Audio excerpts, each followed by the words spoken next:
Welcome to Miss Taylor's class notes. And today, oh no, that's not what I wanted. And today we're going to talk about perpendicular lines and how we can do proofs of perpendicular lines. But first, we're going to take a little bit of break from that and we're going to talk about something that we know about perpendicular lines. So, we know the distance, the shortest distance from any point to a line is going to be a perpendicular line. So the shortest distance equals perpendicular. So what we need to look for in these diagrams is we need to look for which line is perpendicular from the point to the line. So, I've got my right angle, so I know that this line right here is going to be the shortest distance from point A to line BD. So we're going to use our distance formula.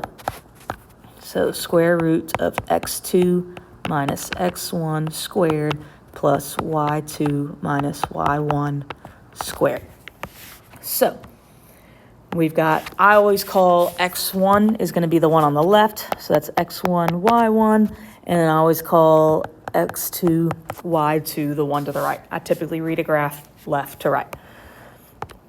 So our x2 is 1 minus negative 3 squared plus y2 is negative 1 minus 3 squared.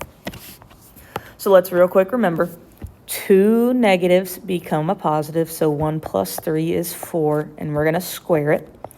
Plus, and then two numbers that are negative, it's going to stay negative, and we're going to add them together.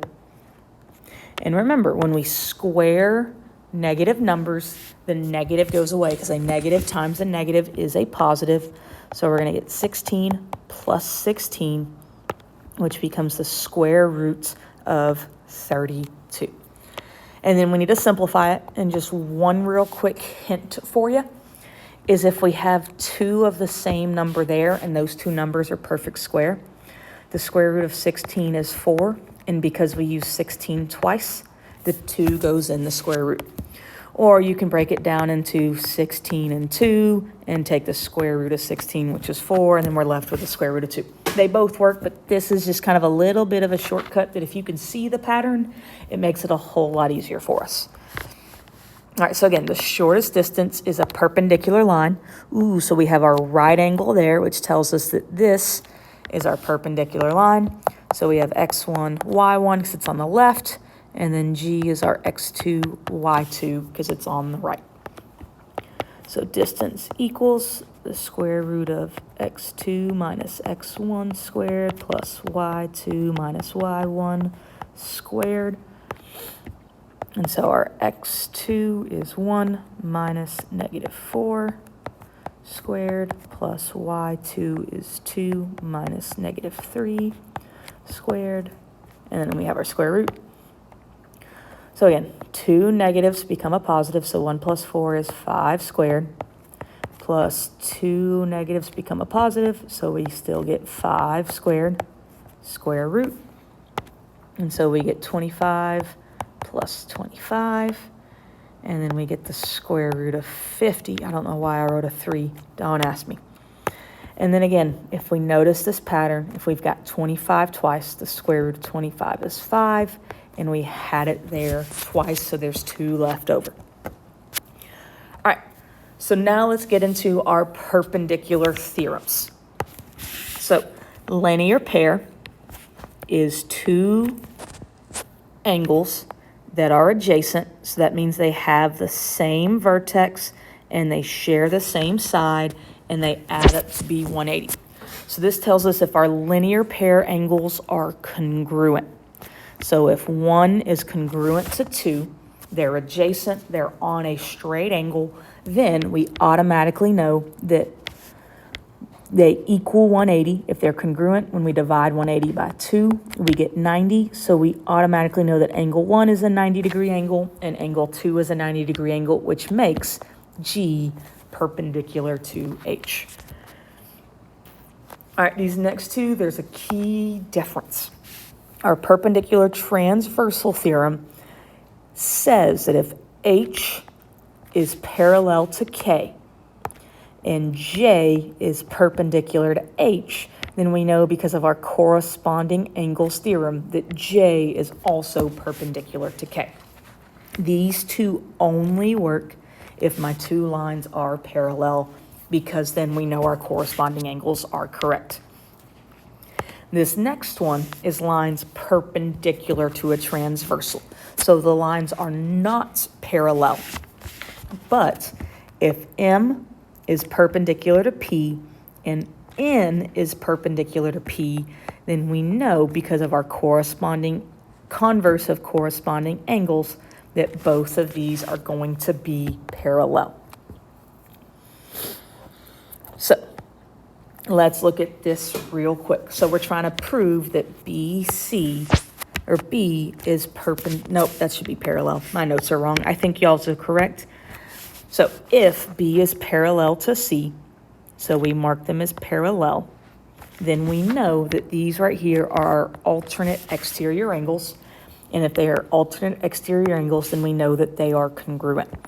So we know that 9x plus 18 equals 5 parentheses x plus 7 plus 15.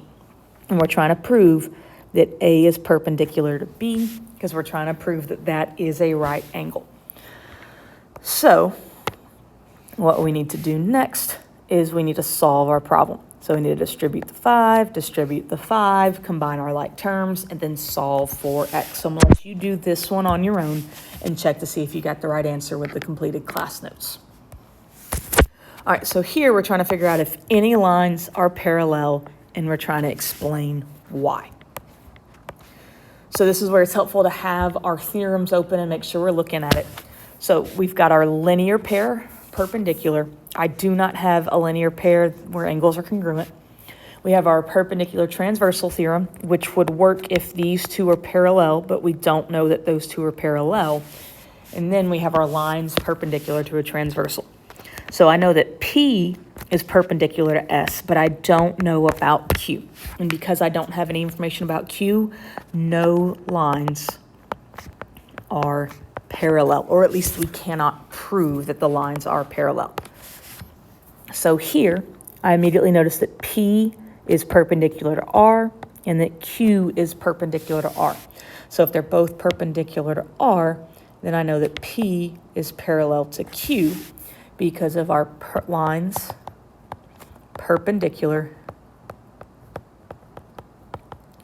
to a transversal theorem. So we know that P is parallel to Q. All right, so here we've got a lot of information that we've got to kind of dissect and we've got to break down. So it's going to help to look at it bit by bit, piece by piece. So the first thing I notice is that J is perpendicular to M and that K is perpendicular to M. So if they're both perpendicular to the same line, we know that J is going to be parallel to K. So now I'm going to look in a different direction. I know that K is perpendicular to M and K is also perpendicular to N. So since M and N are both perpendicular to the same line, we know that M is parallel to N. And we did both of these with our lines perpendicular to a transversal. All right, so here we know that angle 1 is congruent to angle 2. We know that 1 and 2 make up a linear pair, which means that angle 1 equals 90 degrees and angle 2 equals 90 degrees, and this is because of our linear pair postulate. And so now, if N is perpendicular to S and N is perpendicular to T, then I know that S is parallel to T. And then if I know that S is parallel to N and M is parallel to S, then I know that M and N are parallel. Oh, that's a wrong letter. N are parallel again because of our lines perpendicular to a transversal. All right, so let's look at a proof real quick. We've got statements, and we've got our given. So with a lot of proofs, you can do them a couple of different ways, but you're eventually going to end up with all of the same steps for the most part. You can do them in a little bit different order, and they can look a little different. So the first, let's actually write letters that people can read. So we know that A is perpendicular to B because that is our given. And if A is perpendicular to B, then I know that angle 1 is a right angle because all perpendicular lines form right angles. So that's our definition of perpendicular lines. I want you to write out perpendicular, but I'm going to try and save a little bit of time by doing some abbreviations to make this not a 30-minute video. So if angle 1 is a right angle, then we know the measure of angle 1 equals 90 degrees because of our definition of right angles. And so if we know that 1 is 90 degrees, if I look at this diagram, I know that 4 is 90 degrees because they are vertical angles, because they are opposite, and they are on opposite rays. So the measure, let's do it this way. Angle 1 is congruent to angle 4, vertical angles.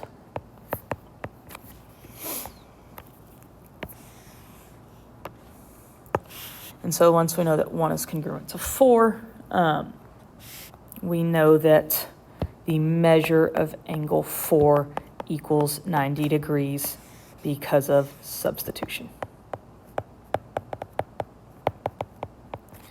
So now I know that 1 is 90, I know that 4 is 90, I need to prove that 2 and 3 are also 90. So I notice that 1 and 3 are a linear pair. So angle 1 and angle 3 are supplementary.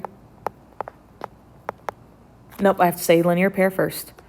Are a linear pair because of our definition of linear pair. So if 1 and 3 are a linear pair, I know that 1 and 3 are supplementary because of our linear pair postulate.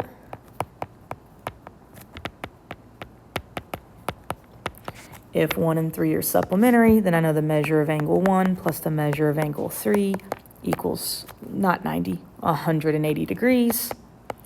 And that's our definition of supplementary. And so now I can substitute 90 in for 1. So 90 degrees plus the measure of angle 3. So 180 degrees, that's our substitution.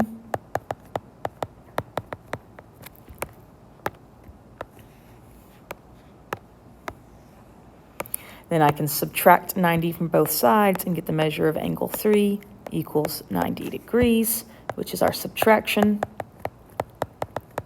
principle. And I know that angle 3, So now if I look back at my diagram, I know that 3 and 2 form a linear pair. Or not a linear pair, are vertical angles. So I know that angle 3, I cannot write today. Angle 3 is congruent to angle 2 because they are vertical angles. I know that the measure of angle 3 equals the measure of angle 2 because of our definition of congruent angles.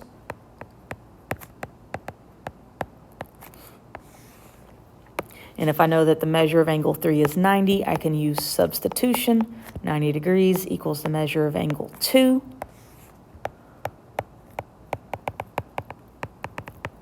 And so if I know that angle 1, 2, 3, and 4 equal 90 degrees, I know that angle 1, angle 2, angle 3, and angle 4 are right angles. And if they're all, and we know that because of our definition of right angles, they equal 90 degrees. And we are done with that proof there.